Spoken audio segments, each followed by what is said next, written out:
Saya ceritakan Bang Ateng ini Pak, mantan preman, maaf bukan saya ngungkit-ngungkit. Beliau orang yang paling berani waktu itu kalau cerita, misalnya ngomong, beliau itu paling bekisuh, itu aja omongan beliau. Tapi ketika beliau mau naik ke masjid, gemetar kaki beliau Pak. Saya pandang, pucat beliau ini. Saya melirik beliau itu pucat, kaki gemetar. Ayo masuk Bang, saya bilang. Gemetar kaki beliau mau masuk ke masjid. Lalu beliau masuk ke masjid, saya sholat, beliau duduk di belakang saya bersandar di situ. Subhanallah, menangis. Hati seorang preman menangis di masjid Pak. Inilah masjid. Kehebatan masjid itu, menangis Bang Ateng. Apa yang saya dengar dari beliau? Ya Allah, kata dia waktu itu. Ya Allah, kenapa saya ada di sini? Ya Allah, kata beliau. Kenapa saya sampai di sini? Saya sudah berumur 60 tahun, tidak pernah menginjakkan kaki ke sini. Mungkin leluhur saya tidak pernah, saudara-saudara saya tidak pernah menginjakkan kaki ke sini. Kenapa saya sampai ke sini? Kata beliau, sampai menangis sambil air mata itu mengalir. Saya sholat, saya dengar, saya pun menangis walaupun saya tahan.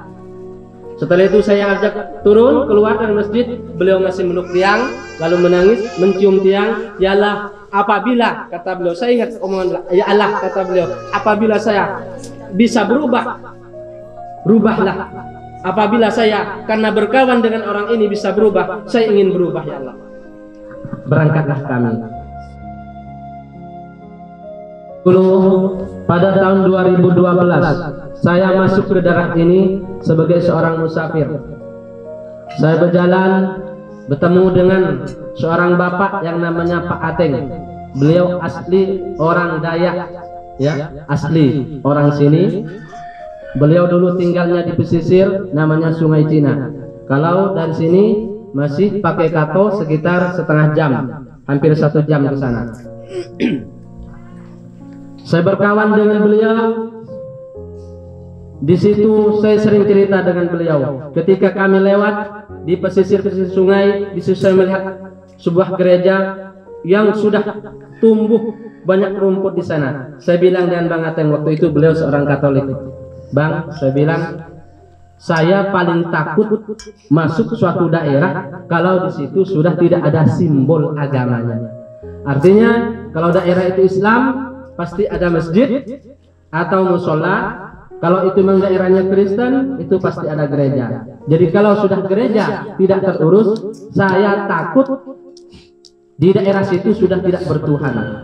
Dan orang yang sudah tidak bertuhan, maka dia tidak akan ada rasa takut kepada siapapun. Itu yang sering saya ceritakan kepada Bang Ateng. Sehingga 2 tahun kami berkumpul, berkawan. Alhamdulillah, waktu itu saya berjalan dengan beliau dan sampailah di Tanjung Hilir. Waktu itu jam 11.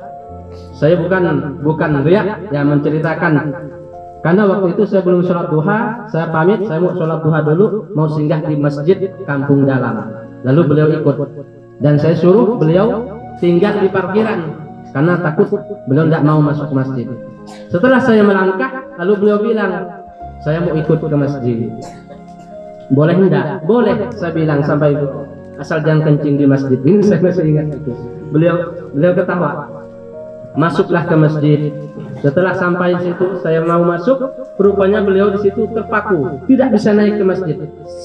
Saya ceritakan Bang Ateng ini Pak, mantan preman, maaf bukan saya ngungkit-ngungkit. Beliau orang yang paling berani waktu itu kalau cerita, misalnya ngomong, beliau itu paling bekisuh, itu aja omongan beliau. Tapi ketika beliau mau naik ke masjid, gemetar kaki beliau Pak. Saya pandang, pucat beliau ini. Saya melirik beliau itu pucat, kaki gemetar. Ayo masuk Bang, saya bilang. Gemetar kaki beliau mau masuk ke masjid. Lalu beliau masuk ke masjid, saya sholat, beliau duduk di belakang saya bersandar di situ. Subhanallah, menangis. Hati seorang preman menangis di masjid Pak. Inilah masjid. Kehebatan masjid itu, menangis Bang Ateng. Apa yang saya dengar dari beliau? Ya Allah, kata dia waktu itu. Ya Allah, kenapa saya ada di sini?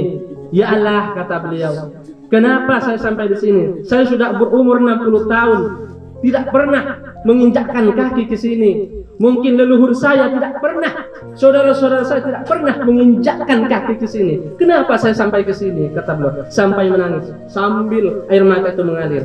Saya sholat, saya dengar, saya pun menangis walaupun saya tahan. Setelah itu saya ajak turun keluar dari masjid, beliau masih meluk tiang, lalu menangis, mencium tiang. Ya Allah, apabila, kata beliau, saya ingat omongan, ya Allah, kata beliau, apabila saya bisa berubah, rubahlah. Apabila saya karena berkawan dengan orang ini bisa berubah, saya ingin berubah, ya Allah. Berangkatlah kami. Setelah itu beliau di tengah perjalanan ngomongan saya, Sin, waktu itu, bolehkah saya ikut kamu? Ikut kemana, Bang? Kalau saya ikut sholat dengan kamu, boleh enggak? Boleh. Karena namanya ikut sama dengan abang bonceng dengan motor saya ini, boleh. Itu mohon saya tak gurau, karena saya tahu, saya takut Pak.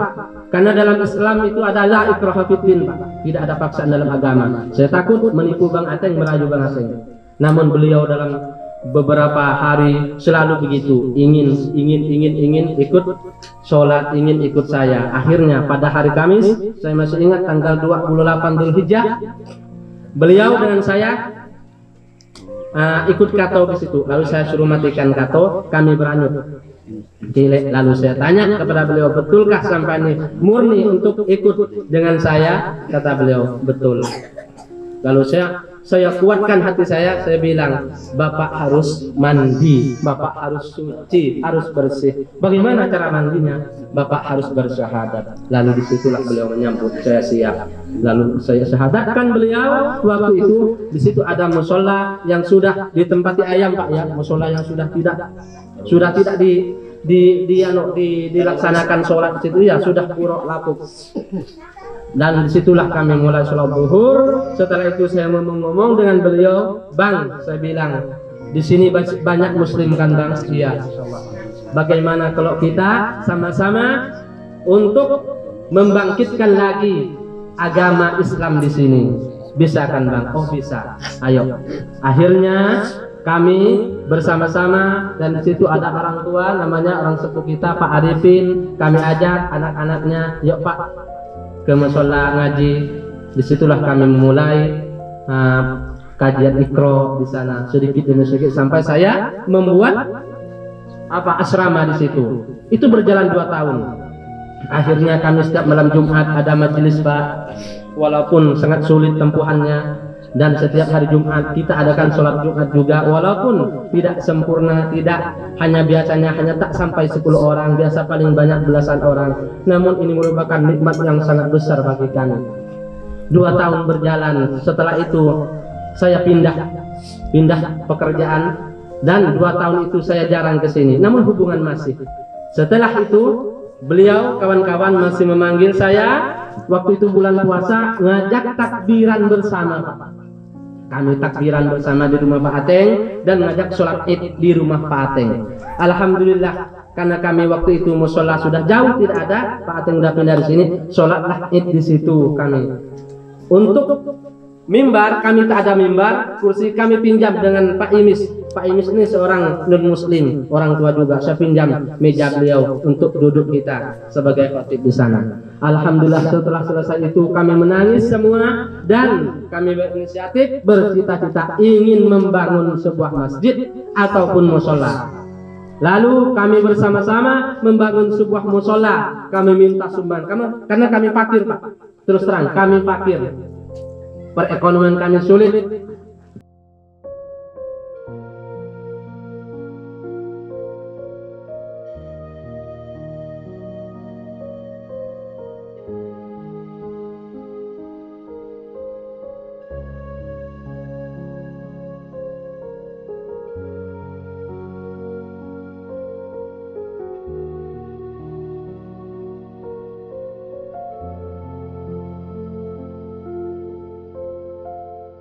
Lalu kami berusaha untuk mencari sumbangan untuk membuat sebuah musola. Terbentuklah sebuah musola, buka 4 panjang 6 di situ. Lalu disitulah kami mulai selama 2 tahun ini kami berjamaah sholat Jumat di sana. Walaupun musola kita di tengah-tengah saudara-saudara kita yang non muslim. Hanya rumah Pak Ateng yang muslim di situ, yang lain dan non muslim. Cuman alhamdulillah saya sangat bersyukur kawan-kawan kita, saudara-saudara yang non muslim ini tidak pernah ada rasa sentimen dengan kita. Bahkan mereka sering mendukung kalau ada acara mereka. Yang membuat saya terharu, yang membuat pintu dan jendela musola kita itu kawan kita yang non muslim. Yang ikut sumbang sih waktu itu. Yang kami gaji walaupun hanya gaji tidak seberapa, mereka mau. Dan ini kawan-kawan kita yang non-muslim juga hadir. Inilah Jelau. Nah, jadi karena yang muslim semua dari pesisir pindah sampai ke sini, walaupun dengan bentuk rumah yang seperti itu Pak, yang masih beratap terpal, beratap baleho, mereka pindah ke sini. Lalu musola kita di situ sering terkena banjir, maka kami berinisiatif, kami ingin pindah ke darat, membuat sebuah masjid.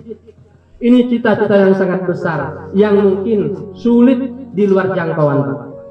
Namun kami mulai dengan membuat ini Pak pertama. Nih, ini adalah kita membuat aula pertama dari kayu-kayu bulat. Lalu 2 bulan kami tak bisa jadi, kayu bulat tak bisa jadi Pak, saking lemahnya kami. Jadi Bang Ateng usulkan buat dari buluh, dari bambu. Terdengar sampai ke sana Kijang Berantai, Pak Madi saudara kita, Pak Madi orang Kijang. Beliau mendengar, saya lewat situ di Lambai. Ustaz kata beliau, katanya di situ mau buat aula. Iya, mau buat dari bulu. Tak boleh. Saya sumbang tanah kata beliau. Lalu saya sangka beliau main-main, ternyata beliau bawa kayu-kayu ini Pak. Ini kalau diuangkan Masya Allah. Pak Madi juga menjadi termasuk yang mendesain sendiri ini Pak. Subhanallah, dibantu oleh kawan-kawan.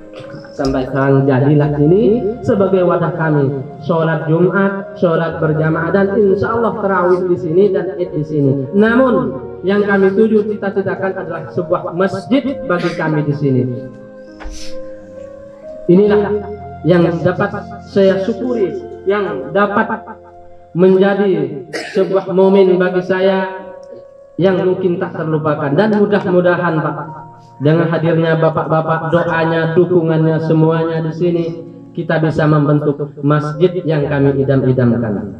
Yang kedua, kami di sini berterima kasih yang sebesar-besarnya atas kehadiran semuanya, terutama kepada kawan-kawan dari Masjid Kapal Unzalan yang mana beliau-beliau ini jauh-jauh ke sini, juga dari Bapak Sekjen dan Bapak Kades kita yang mana beliau baru datang dari Jogja Pak. Saya sangka Pak Kades tak mungkin datang karena tadi malam datang. Namun alhamdulillah inilah Pak Kades kita sanggup menghadiri kita di sini. Dan saya berterima kasih yang sebesar-besarnya juga dengan kawan-kawan yang dari Kijang, yang dari Pematang Rambai, semuanya kami ucapkan terima kasih sebesar-besarnya. Dan juga saya juga mohon maaf sebesar-besarnya dengan atas kekurangan kami, ketidaksempurnaan baik dari segi sambutan, pelayanan maupun secara konsumsi. Niat hati memang ingin menyempurnakan, namun apalah daya, inilah kami di sini Pak. Dan terakhir dari saya, mohon maaf sebesar-besarnya apabila ada kesalahan kata dari awal sampai akhir. Wabillahi taufik wal hidayah wal afu minkum. Wassalamualaikum warahmatullahi wabarakatuh. Bismillahirrahmanirrahim. Assalamualaikum warahmatullahi wabarakatuh. Saya Stephen Indra Wibowo. Di sini ada namanya Saudara Seiman. Gerakan yang Masya Allah sangat membantu untuk dakwah di kalangan orang-orang yang pengen kenal Islam. Jadi kalau jika ada yang pengen kenal Islam, pengen tahu tentang Islam, pengen belajar tentang Islam, temennya, saudaranya, setongkrongan, atau ya anak-anak kantor, bisa dibawa ke sini nih, bisa dibawa ke Saudara Seiman. Nah, tapi untuk membantu mereka, mereka juga punya rekening di Bank Muamalat.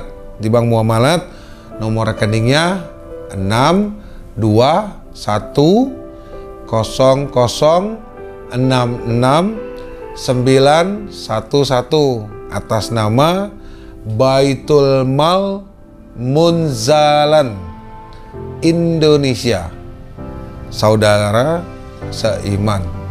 Insya Allah gerakan ini untuk membantu mualaf dan ikut juga untuk menyokong bagaimana orang bisa mengenal Islam, memperkenalkan Islam dengan cara yang hak. Insya Allah jadi amal jariah kita semua deh, termasuk antum semua. Nggak bisa nyumbang nggak apa-apa, share aja, bagikan, insya Allah bermanfaat. Mungkin antum nggak butuh hari ini, Anda nggak butuh hari ini, nggak apa-apa. Ada mungkin follower Anda atau tetangga Anda, saudara Anda, siapapun itu, mungkin dia lagi butuh informasinya, sampaikan. Insya Allah nanti bermanfaat untuk orang banyak. Barakallahu fiik. Assalamualaikum warahmatullahi wabarakatuh.